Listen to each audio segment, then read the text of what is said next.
बड़े गैंगस्टर्स हैं या बदमाश हैं, वो फिर आगे से आगे चीजें चलती जाती हैं। गैंगस्टर के जरिए एक शख्स को कत्ल करवाया, फिर उसके मुद्दई को कत्ल करवा दिया, फिर उसके शादी मरवा दिए। तो ना होगा बांस ना बजेगी बांस। जब अदालतें इनसिक्योर हो जाएंगी तो फिर किस तरह से जो है वो इंसाफ मिल सकेगा। मैं आपको बता रहा हूँ ये वाकया रुकते क्यों नहीं। एक एसएसपी साहब आ गए, कहते हैं बुजुर्ग आदमी, काका कितने बंदे पर्चा दे रहे हैं? 109 कितने ने? मैंने कहा 2। कौन कौन? एक पर्ची निकाल। मैंने कहा फड़ ए 3 भी मशवरे दे पा दे। 99% जो वारदात है या जो जुर्म है वो असले के जोर पे है। खुद पुलिस गैर महफूज है, थाने गैर महफूज है, वो भी बिठाना पड़ता है ऊपर, बाहर गार्ड लगानी पड़ती है। उन्होंने कहा सर मुद्दई ने 2 के फाइल मेरे को ही आनी है ना, मैं इन्वेस्टिगेशन का हेड हूं, मैं पे खत्म कर दूंगा।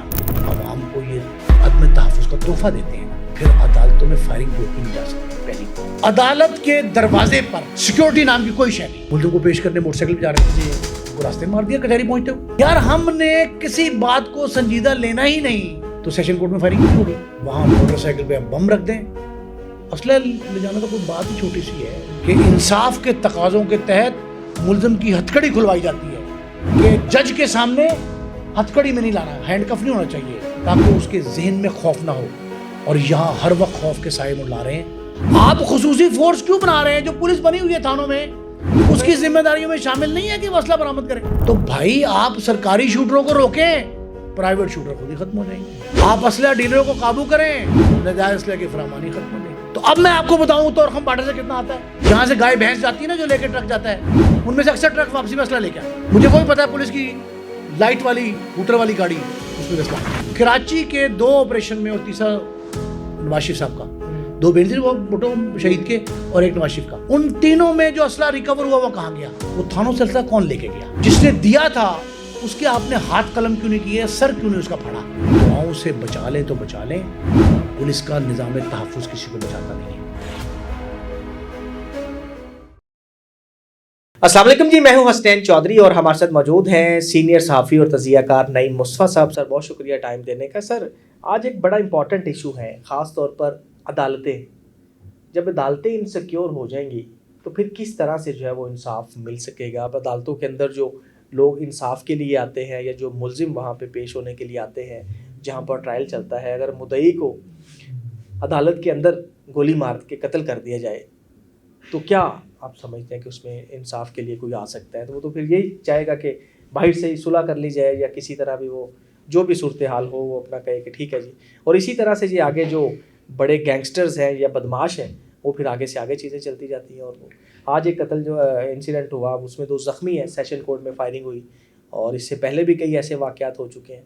तो इसको कैसे आप देखते हैं अपनी नज़र में? कैसे देखिए जो ऐसा बात ये है, दूसरी तरफ वैसे एक और पॉइंट, सॉरी मैं आपकी बात काट रहा हूँ, कि सीसीडी को टास्क भी दिया गया है कि असले के खिलाफ आप एक्शन लें। अभी पिछले दिनों में एक पुलिस अफसर से प्रोग्राम कर रहा था, वो कह रहा था कि 99% जो वारदात है या जो जुर्म है वो असले के जोर पे है, और अगर वो हो जाता है तो फिर खत्म हो जाएगा। आप ये समझें, मैं सिर्फ अदालत को नहीं कह रहा, पब्लिक ऑफिस, सरकारी दफातर जी, प्राइवेट निजी दफातर, कॉलोनीज, मोहल्ले, बड़ी बड़ी बस्तियां जी, कौन सी जगह महफूज है? कोई। लेकिन खुद पुलिस गैर महफूज है, थाने गैर महफूज है, बिल्कुल गेट बंद करने पड़ते हैं, ऐसे ही वो भी बिठाना पड़ता है ऊपर, बिल्कुल बाहर गार्ड लगानी पड़ती। लेकिन जहां तहफ़्फ़ुज़, 2 चीजें हैं, और एहसास तहफ़्फ़ुज़ ज्यादा होना चाहिए, वो अदम तहफ़्फ़ुज़ है। बिल्कुल। क्यों है? अदालत में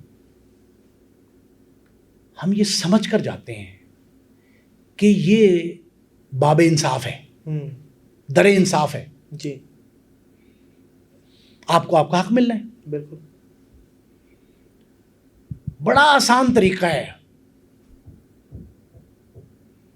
कि आपने गैंगस्टर के जरिए एक शख्स को कत्ल करवाया, फिर उसके मुद्दई को कत्ल करवा दिया, बस, फिर उसके शादी मरवा दिए, है ना?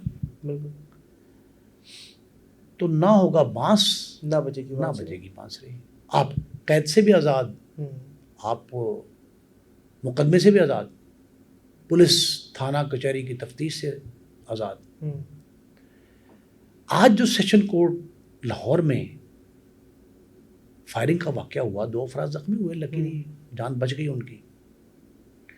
उसमें एक हेड कांस्टेबल ने एक मुलजिम को पकड़ा भी है। पकड़ लिया, जुडिशल कांस्टेबल, उसने पकड़ के सेशन कोर्ट की पुलिस के हवाले कर दिया। ये पहला वाक़या नहीं है, एक मेरा चश्मदीद वाक़या है। सेशन कोर्ट में पेश हुए बिल्ला ट्रक वाला के बेटे आरिफ अमीरुद्दीन टीपू जी, 4 साथियों समेत सेक्रेटेरिएट के सामने, सिविल कोर्ट के सामने जी, यू टर्न माल वाला, वहाँ गाड़ी टर्न हो रही थी, मोटरसाइकिल सवार आए, पीछे गाड़ी भी ताक़ुब कर रही थी, उसका सपोर्ट दे रही थी। उन्होंने फायरिंग करके 5 मौके पे, 4 मौके पे बहुत अंधाधुंध फायरिंग हुई थी, बहुत गोलियां चली, 100 से ज़ायद गोली। उसमें अदालत से निकले थे वो भी, एक पेशी थी उनकी 302 की, उसमें मर गए। इस्लामपुर थाने का इलाका था मेरा घर के साथ ही। अब उसमें एक वाक़या मैंने कोट किया एक चैनल पे। इस वाक़े में ज़ख्मी मजरूह हुए अमीरुद्दीन टीपू के बेटे आरिफ अमीरुद्दीन, बाद में 2010 में मर्डर हो गया, 2004-5 में एयरपोर्ट का। बिल्कुल। इस्लामपुरा थाने में SHO ने मुझे ये वाक़या सुनाया कि उसने FIR में लिख रहा था, एक SSP साहब आ गए। अब मैं आपको बता रहा हूँ ये वाक़या रुकते क्यों नहीं। एक SSP साहब आ गए, इन्वेस्टिगेशन के हेड थे। उन्होंने SHO से प्रोटोकॉल दिया, वो अंदर आए, बैठ गए। SHO साहब कहते हैं मेरे पास बैठ गए। वो कहते हैं ओए काका, बुजुर्ग आदमी, काका कितने बंदे पर्चा दे रहे हैं? उन्होंने कहा सर 4-5 दे मौके दे। उन्होंने कहा नहीं 109 दे कितने ने? उन्होंने कहा 2। कौन कौन? उन्होंने कहा फला। जेब में हाथ डाला, एक पर्ची निकाली, उन्होंने कहा पढ़, 3 भी मशवरे दे पा दे। क्या बात। उन्होंने कहा मतलब? उन्होंने कहा सर मैं तो मजरूब का बयान लैके आया आरिफ टीपू का ਜਿਹੜਾ ਮੁਦਈ है, उन्हें मैंने 2 किया है ते मौके ते 4-5 ਜਿਹੜੇ सन, पिछे गड्डी वाले भी थे, मोटरसाइकिल सवार भी। उन्हें कहा बस तू पा देना यार मशवरे दे 109 दे, 2 पहले पाए, 3 और 5 पा दे। उन्हें कहा सर मुदई ने 2 किया। उन्हें कहा यार की, उन्हें कहा बाद सर जी, उन्हें कहा बाद कट देंगे ना। उन्हें कहा जैसे कटना ही है सर, तो 5 की लोड़ है बिच, नाम क्यों पावा? उन्हें कहा यार फाइल मेरे को ही आनी है ना, मैं इन्वेस्टिगेशन का हेड हाँ, तो मैं आपे खत्म कर दूंगा, तू पा दे। जब आप अवाम के मुहाफिज के तौर पे अवाम को ये अदम तहफ़्फ़ुज़ का तोहफा देते हैं ना, फिर अदालतों में फायरिंग रोकी नहीं जा सकती, पहली बात। दूसरी अहम बात और सबसे अहम, अदालत के दरवाजे पर सिक्योरिटी नाम की कोई शय नहीं।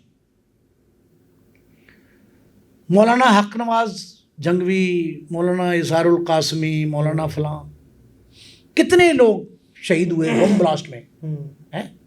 बम ब्लास्ट होते थे ना जी, बिल्कुल। अदालतों में वाक़यात होते थे। ये कई नाम ऐसे हैं, आप सर पे रख के अदालत में तोप ले जाएं, लोगों को पकड़ ले आपको, मैं मान जाऊंगा। तोप सर पे रखें और चले जाए, कोई नहीं रोकता। एक और बात, लाहौर की 3 कचहरियों में 1962 के अंग्रेज दौर के स्कैनर लगे हुए हैं, जो चलते ही नहीं, इनको किसी ने देखा ही नहीं आज तक। वॉक थ्रू गेट जी, चलते ही, कांस्टेबल आता ही नहीं। कचहरी, सेशन कोर्ट, सिविल कोर्ट, उसके बाहर 2-2 हज़ार मोटरसाइकिल और गाड़ी खड़ी होती है। ऐसे ही। आप मोटरसाइकिल खड़ी करें, उसमें बम रखते हैं। असला तो बहुत छोटी सी बात है, तो पिस्टल लेके जाना, गन भी ले जाए, कोई पूछता नहीं। वुकला के रूप में काला कोट पहन के दहशतगर्द को भेज दें, वकील समझ के हो गए, वो जानते वकील साहब। लेकिन वुकला से भी जब रोक के चेक करने की कोशिश की तो 2-3 इंसिडेंट ऐसे भी हो जाए, कोई बात नहीं, इंसिडेंट होते रहे, तहफ़्फ़ुज़ होगा, मसला हुआ, कोई बात नहीं। मैं कहता हूं हर रोज लड़ाई झगड़े हों, इंसाफ के हुसूल के लिए आने वाले पे फायरिंग, उसका कत्ल हो जाना, जख्मी हो जाना, इससे तो कम है ना वो बात, लड़ाई झगड़ा। एक और आपने क्या एसओपीज दिए हैं? माल्टन कचहरी के बख्शी खाने में मैं गया, वहां पूरे पूरे थैले उठाए हुए लोग बख्शी खाने के बाहर खड़े। मैंने उनसे पूछा, एक कांस्टेबल वहां सिगरेट पी रहा है, बदहोश था, नींद बेहोश था। मैंने कहा यार ये क्या है इनके हाथ में? कहना सर जी ये तो मूंगफली रियोड़ियाँ बेच रहे हैं। तो मुझे कहा उसने कांस्टेबल। अच्छा। मैंने कहा किसको बेच रहा है? कहता वो बख्शी खाने में। मैंने कहा तूने थैला चेक किया? नहीं जी, वो तो हर रोज ही आंदा है। अच्छा। जो हर रोज आंदा है वो दहशतगर्दी नहीं कर सकता। वो उसने पिस्टल रख के लाया और मुझे दे दे के मार दो हसनैन चौधरी को, यही होगा ना? बिल्कुल होता है, हुआ भी है। बख्शी खाने में जो हुआ है, 2 अफराद मारे गए, भाइयों को कत्ल कर दिया, दोनों भाइयों का पिस्टल आया अंदर। इसको भी छोड़े। सिविल कोर्ट में एक वाकया हुआ, जज साहब समाअत कर रहे हैं, सिविल जज साहब, मुखालिफ ने अपने डब में से पिस्टल निकाल कर मार दिया उसको, सामने बहस के दौरान ही मार दिया, बच गया वो लकीली, लेकिन फायर मार दिया। अब आप मुझे ये बताएं कि ये ऐसा ऊंट है, अदालतों का मामला कह रहा हूं, ये ऐसा ऊंट है जिसकी कोई कल सीधी नहीं, एक भी। अच्छा, सियालकोट में नहीं इंसिडेंट जो हुआ, 5 जजेस मारे गए जेल के अंदर। जेल के अंदर, अब देखे यार जेल के अंदर कैसी बात है, जेल के अंदर कैसे असला उस बंदे के पास पहुंचा? और लाहौर में सेंट्रल जेल कोट लखपत में मोहम्मद यूसुफ, जिसे बाद में यूसुफ कज़ाब कहा गया, उसको जाके एक बंदे ने फायर मार दिया ड्योढ़ी में, जेल की ड्योढ़ी में मुशक्कत कर रहा था जरा, कज़ाब कह दिया उसको, मार दिया जेल के अंदर। देख ले। अब वजह उसकी क्या है? वजह उसकी ये है कि हम किसी एक इंसिडेंट से सबक नहीं हासिल करते, उसको टेस्ट केस नहीं बनाते। आज लाहौर की सेशन कोर्ट में 2 अफराद के जख्मी होने को we just took it very lightly, इतना गैर संजीदा लिया हमने इसको। मीडिया शोर, अच्छा प्रिंट मीडिया तो दम तोड़ रहा था जी, इलेक्ट्रॉनिक डिजिटल सोशल मीडिया के लोग नॉन सीरियस लेते हैं। वाकया बता रहे हैं टीवी चैनल्स जी, न्यूज़ चैनल कि सेशन कोर्ट में वाकया हुआ, 2 अफराद जख्मी हो गए। तो मुझे एक बंदा के पूछता है, सर जी गल सच्ची है? अब आप बताएं। आज टुडे जब हम रिकॉर्डिंग कर रहे हैं जी, तो मुझे उसने कहा भाई ना तुम दसो, तुम जर्नलिस्ट हो, गल सच्ची है? दसो। हम सीरियस नहीं ले रहे। अब इससे पहले क्या हुआ, 2020 में जो बख्शी खाना लॉकअप कहते हैं, उसमें 2 भाइयों को मार दिया फायरिंग करके, उनके मुखालफिन ने कि पैरवी करने आए थे, तो अपने बाप का बदला ले लिया, बाप का कत्ल हुआ जी। फिर उस सेशन कोर्ट में खातून समेत 2 अफराद हलाक हुए 2023 में। 2018 में, इससे पहले सेशन कोर्ट में वकला का झगड़े हुए। हाँ जी। वकील ने वकील को मार दिया, ऐसे ही 2 वकील मारे गए थे, 2 वकील मारे। फिर इसी तरह 2018 में जनवरी में 2 ग्रुपों में तसादुम हुआ, एक पुलिस वाला एक मुलजिम हथकड़ी में, वो हथकड़ी में था मुलजिम, कचहरी में मारा गया। इसी तरह फिर उसके बाद जो है वो सेशन कोर्ट के बाहर पेशी पर आया हुआ था 2017 में, उस मुलजिम को हथकड़ी समेत कत्ल कर दिया। वो कांस्टेबल 2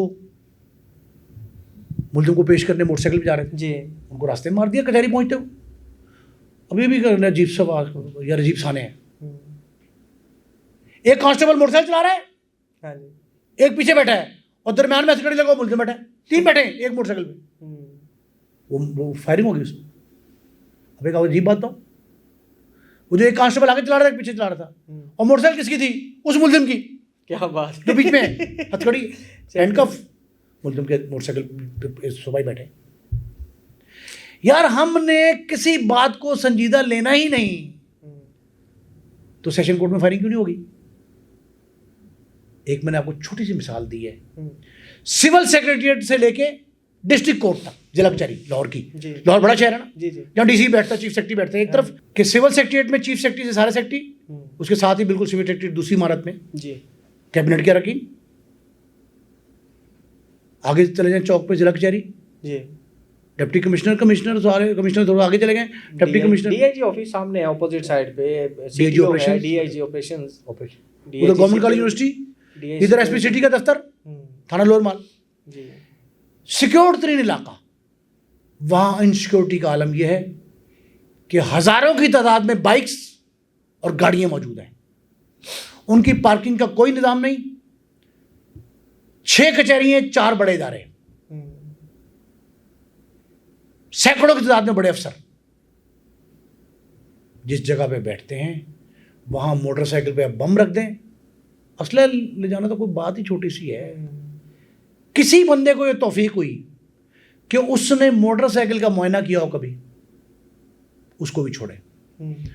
जिना हॉल के बाहर कॉर्पोरेशन का दफ्तर है, मेट्रोपॉलिटन कॉर्पोरेशन का दफ्तर जो है उसके बाहर बैंक भी है, माल रोड की एंट्रेंस, उस तरफ भी नाजायज पार्किंग, इधर भी नाजायज पार्किंग। सबसे बड़ा मसला, इवन सिग्नल पे को रुकी हो ना गाड़ियां बहुत सारी, और वहां दहशतगर्दी बड़ी आसान है, कत्लो गारत गड़ी बड़ी। ये इल्ज़ाम लगा सीसीजी ने बंदा मारा ना अभी, नुमान कैसर, जी जी जी, उस पर इल्ज़ाम पता क्या है? उसने रुस्तम सराफ फैक्ट्री के मालिक काजी अमजद काजी जी, उसको कत्ल किया तीफी बट के घर के सामने, एक ब्रेकर करीब नसीराबाद में, जी, गुलबर्गा ब्लॉक, हाँ जी, नसीराबाद में वो एक स्पीड ब्रेकर पे आहिस्ता हुआ, दोनों गाड़ियां, 2 भाई थे आगे पीछे, वो काजी पे फायरिंग की, मोटरसाइकिल सवार 2 आए, उन्होंने बिल्कुल टारगेट करके उस पर फायरिंग की, वहीं अच्छी तरह तसल्ली की कि डेथ हो गई, तब वो गए। यहाँ तो ब्रेकर पे गाड़ी रुक जाए तो बंदे की जान जा सकती है, वहां मुस्तकिल आपने पार्किंग कर दी, हजारों की तादाद में बाइक्स, न किसी का नंबर का।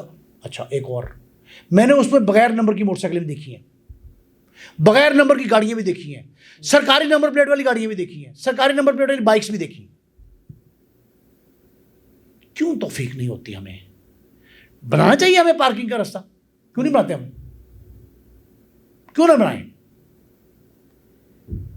वहां से सेक्रेटरी चौक से संतनगर, इस्लामपुरा, राजगढ़, सांदा, एमओ कॉलेज की गिरदोनवा की बस्तियां, पुराने अरकली तक सारा शहर इनसिक्योर है। सीपीओ आईजी ऑफिस भी है साथ, जी, वो साथ ही बिल्कुल, ये सारा इनसिक्योर्ड एरिया है। सेशन कोर्ट में कोई बड़ी बात नहीं कि फायरिंग करके बंदा भाग भी जाए, वो तो उसको खुदा ने जुर्रत दे दी, उस कांस्टेबल हेड कांस्टेबल ने पकड़ लिया और वो जान से बच गए, जान जाने से बच गए दोनों जिनको मारने आए थे वो। वहां तो मुखालफीन ने एक दूसरे के आना है ना, दुश्मनदारों ने आना है, दुश्मनदारों ने आना, बिल्कुल ऐसे। अब आप एक और अलमिया सुन लें, अब आपको पता लगा कि लोग पैरवी क्यों नहीं करते मुकदमात की, शाती पेश क्यों नहीं होते, मुद्दई अदालत में आने डरता क्यों है? थाने भी नहीं, मुद्दई मुलजम तो थाने जाने से डरता है। हाँ जी, ये अलग बात है, लेकिन अदालतें इतनी सिक्योर होनी चाहिए कि इंसाफ के तकाज़ों के तहत मुलजम की हथकड़ी खुलवाई जाती है कि जज के सामने हथकड़ी में नहीं लाना, हैंडकफ नहीं होना चाहिए, उसको आज़ाद हैसियत में लाओ ताकि उसके जहन में खौफ ना हो। और यहाँ हर वक्त खौफ के साए मंडला रहे हैं 24 घंटे। वो कहते हैं अभी दुश्मन आएगा, चलें दुश्मन ना आए, वो जल्दी कातिल को भेज दे, हाँ जी, शूटर को भेज दे, शूटर बड़े आसान में, बिल्कुल आसान। अब आपका दूसरा सवाल कि सीसीडी को इख्तियार दिया गया, बहुत अच्छा काम है, खुदा करे वो कामयाब हों। लेकिन ये पहले भी सुन ले मुहिम्मात सुने, लेकिन अभी सुने डिफरेंस। मुझे किसी बंदे ने कहा फ़ोन करके, मैं रिपोर्टर था, मुझे फ़ोन करके कहा कि शाह साहब हम कल से हफ्ते सफाई, कॉर्पोरेशन थी लाहौर म्यूनिसिपल कॉर्पोरेशन LMC, हम कल से हफ्ते सफाई मना रहे हैं। अच्छा, मैंने कहा कहते लाहौर को साफ करेंगे, पुरानी बात है। मैंने कहा हफ्ते सफाई कितने दिन चलेगा? 7 दिन। मैंने कहा कितने हफ्ते होते हैं साल में? उसने कहा 66। कभी 60 भी होते हैं, कभी 56 भी होते हैं, 66 समझे मैक्सिमम। लीव का साल हो तो कम हुए थे। मैंने कहा तो आप ऐसा करें, 56 होते कहता कम से कम। हाँ मैंने कहा आप 55 जो है ना वो गंदगी के मनाया करें, ये मतलब है आपका? कहता नहीं नहीं ये मतलब मैंने कहा आप लोग हफ्ता सफाई मना रहे हैं, एक हफ्ता साफ करेंगे शहर को और 55 हफ्ते गंदा रखेंगे, तो आप एक हफ्ता गंदगी का मनाया करें, 55 सफाई के मनाया करें। बिल्कुल सही। तो भाई आप जो मुहिम चला रहे हैं 1 माह की, 30 दिन की, 4 दिन की, 1 हफ्ते की, तो आपको किस कानून ने रोका है, किस ज़ाब्ते ने आपको मना किया है कि आप हमेशा असला बरामद ना किया करें? बिल्कुल सही। आप खुसूसी फोर्स क्यों बना रहे हैं? जो पुलिस बनी हुई है थानों में उसकी जिम्मेदारियों में शामिल नहीं है कि वो असला बरामद करे। असलिया रखना जुर्म है, बेचना जुर्म नहीं। बिल्कुल है। मैं आपको लाहौर के 8 गिन के अभी वो असला डीलर बताता हूं जो दर्ज ही नहीं करते असलिया फरोख्त करके और कहते हैं इस्तेमाल करके ले आके वापस दे देना। असली एंट्री नहीं पा रहे, ये जुमले बता रहा हूं एग्जैक्ट असला डीलरों के। अच्छा। सीसीडी ने असला डीलरों के खिलाफ कंपेन शुरू की, मैं बड़ा खुश हुआ। बंद क्यों की? और जिस स्टेट ने, जिस गवर्नमेंट ने, जिस अशराफिया ने, हुक्मरान ने यह हुक्म दिया था कि मुहिम शुरू करो, बंद किसके हुक्म से हुई? असला डीलरों के खिलाफ बंद की मुहिम ना। जी बिल्कुल की। पता थे जला लोगों को बंद हो गई, क्योंकि मुझे पता उसकी वजह, एक बहुत भारी पड़ गया असला डीलर इन पे। अच्छा। हाँ मुझे पता उस बंदे को भारी पड़ गया। रावी रोड उसका डीलर शॉप है। आपने क्यों सिफारिश मानी उसकी? एक वजीर भी शामिल है इसमें। एक दूसरा आप मुझे बताएं, जब आप मंसूबाबंद, फेक नहीं कहता मैं, मंसूबाबंद एनकाउंटर के बाद असले का जो है वो तज्जिया नहीं करवाते बैलिस्टिक एक्सपर्ट से, रिपोर्ट शामिल नहीं करते और आप नाजायज तरीके से बंदे मार के ये मौका देते हैं दुश्मनदारों को, मुखालफीन को कि आप भी मारो, तरगीब दे रहे हैं आप मैं कोट पहन लूं काला और जो मर्जी जुर्म कर लूं, मैं वर्दी पहन लूं पुलिस की या किसी एजेंसी की जी, तो जो मर्जी जुर्म की इजाजत मिल जाएगी मेरे। ओ भाई शूटर प्राइवेट आए तब भी शूटर है और सरकारी गन से मारे फिर शूटर नहीं है, शूटर ही है ना। बिल्कुल सही, तो शूटर ही है वो ऐसे। तो भाई आप सरकारी शूटरों को रोकें, प्राइवेट शूटर खुद ही खत्म हो जाएंगे। बिल्कुल सही। आप असला डीलरों को काबू करें, नाजायज असले की फरामानी खत्म हो जाएगी। जनरल ज़ियाउल के दौर में मैंने देखा मरहूम के अफगानिस्तान से असला आता था, तो ज़ियाउल हक के पाकिस्तान की तारीख बाब ज़ियाउल हक में ज़ियाउल हक पे इल्ज़ाम लगा।